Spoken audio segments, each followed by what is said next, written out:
welcome. This is Erica Glessing. You're joining me on the Erica Glessing Show, where you receive 8 minutes of inspiration for entrepreneurs and lightworkers. And today my guest is very inspirational, and we're actually getting together on the dawn of a pretty big life event for many, many people. I think of it myself as, I have to tell you, my guest is Molly Brandenburg. And Molly, I really think about it like, how do you stop a monster? I mean, that's what shows up for me. Yes. So Molly just created the new book called, why don't you just tell us a little bit about it, Molly? The book is called Letters from Bud, and it's a collection of letters that our father, John Brandenburg, his childhood nickname was Bud. He was in the U.S. Army Air Corps in Europe in 1944 and 1945. He was a flight navigator, and he was one of those men went to Europe and was on a flight crew, and he did 30 bombing missions over France and Germany, over Europe during the war. And he was a very literary person, as was his mother and father, and he wrote letters exactly at that time. He didn't wait, so his writing has a very fresh quality to it, and his mother saved everything along with his diary, and she had them published once in a magazine after the war in 1947, and then they went into a bureau where they sat for decades until one of my brothers found them again. You know, I wanted to just, Molly, I wanted to just let the audience know that we very specifically chose to release this book on June 6th. And we really carefully looked at the book and, why was it important to remember? What is the report? What's important about, a lot of new age people, whatever, have a little bit of trouble thinking about history or thinking about war in general. And Happy Publishing kind of, we had to look at it all. But why don't you tell me a little bit about the significance that you've come to see and why we really wanted to release this book on June 6th? Well, June 6th was the day it was called Operation Overlord, the invasion of Normandy, France by the Allied forces to push back the Nazis. Adolf Hitler's regime was attempting to take over Europe, had already occupied France and was bombing England, Poland, and the threat to Western democracy was enormous. And on June 6th, the U.S. had joined in the Allied group and decided we will push back against this beast. And it was a secret mission. The men involved, most of them didn't know until the night before that in the morning they would be invading France. And the decision was made, we are going into France. We're going to reestablish democracy in Europe. And that day, a lot of men died on that beach in France. It was an enormous effort, and there were Allied forces in the sky and in the water and on the ground, and that day turned the tide of the war. And there was a lot that had to be done over there, and the operation continued throughout the summer, but it was the day that really pushed back the Nazis and ultimately led to the Allies' victory. I wanted to just ask you, Molly, as you got to know these stories so intimately, as you went through and added some historical notes and, really looked carefully through all of the battles, you wrote at one point that your dad seemed to have 9 lives. So tell us a little bit about Letters from Bud and how he just seemed to narrowly miss death more than once. Yes, it was back and read the letters. Initially, I was just typing them up so that they would be saved, and then I got so drawn into his story, it just seemed that this needs to be a book that other people can read. And 2 times, he and his crew, it was called the Colton Crew, with pilot Irving Colton.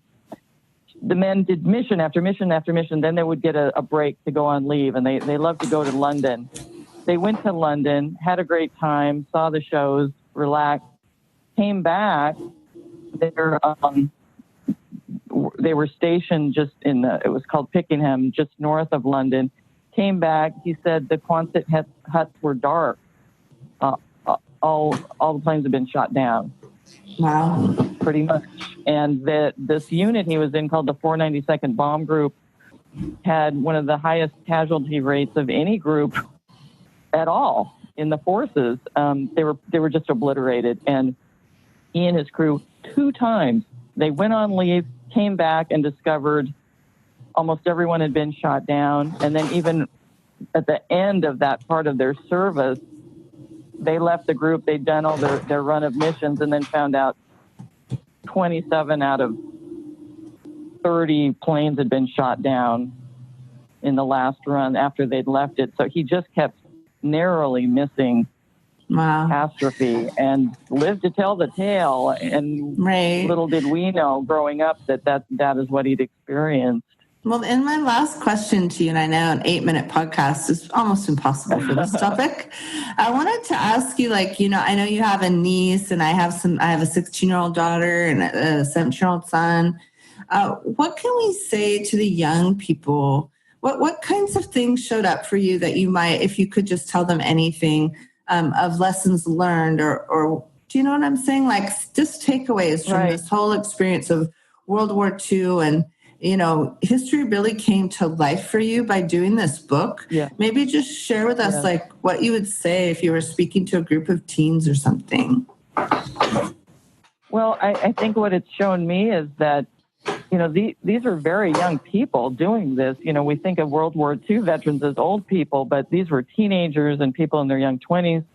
And, it was time to step up. And sometimes, you're not ready. I'm not ready for that. Well, you get ready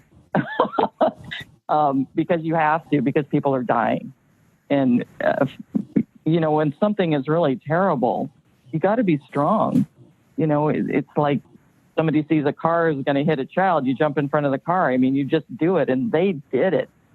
Right. They did it for months. Wow. I just got chills. You had to have superhuman strength. You had to have superhuman strength. It's fascinating to read it, and he wrote in such detail about what was going on, and I was struck by. They came back from one mission, narrowly missed, 2 planes crashed against each other on the runway right after they'd landed. Another near miss. The next morning, get up and do it again. You don't. And it was interesting. I think people were raised by people of that generation. They just know, the way we have to clean our kitchen at my house. Our dad trained us. Not a dirty dish is left, because he had to do the kitchen patrol. And one thing that they do teach them in the military is when you go to the lineup, you can't be late. You can't ever be late. And if you are late, you have to tell the sergeant, why were you late? And the only answer is yes, sir, no excuse, sir. And some of that military training, I'm a pacifist, whatever, but some of this, I'm still, all that, but some of it, it's like, you got to show up for people, especially when people are being killed. Show up, and we've gotten a little bit lax about some things, and, the youngsters need to know you got to show up when people are in trouble. Right. And, for me, I have very few things that, people ask me about Happy Publishing, and just as a caveat to everybody who's listening, if you're not aware, my company does own Happy Publishing. And what I was interested in is, never facilitating hate, never being a venue for Nazi type of mentality. And so for me, this book just holds up something into light of doing what's right, doing the right things right, and just really stopping things that are wrong and not being passive about it. So Molly Brandenburg wrote the greatest book, you guys. She edited it. Her dad wrote it. Letters from Bud. Go get a copy right now. Just go get a copy. Give it to your kids. Let the word be out that you can stop a monster, and you need to get back into action. And Molly, why don't you tell us how we can find you, find the book? I know you're available for events, and especially in Southern California. You'll be traveling around the country. Well, yes, we're so excited. And my brother Eric has been very involved in getting the book published and has been a consultant. And the website is lettersfrombud.com. We're on Amazon, Letters from Bud. And I also have a Facebook page. It's all Letters from Bud. Didn't want to make it confusing. And I'm on Instagram at Molly B. Molly B. Katz, that's my Instagram. We're going to be in Oregon the week of July 4th, hopefully doing a reading event up there and in Southern California. So check the website, lettersfrombud.com, and I'll be updating the events on there. But we're just feel very privileged to have known him and to present his life. All righty. Thanks for coming, story. Molly. Thank you so much.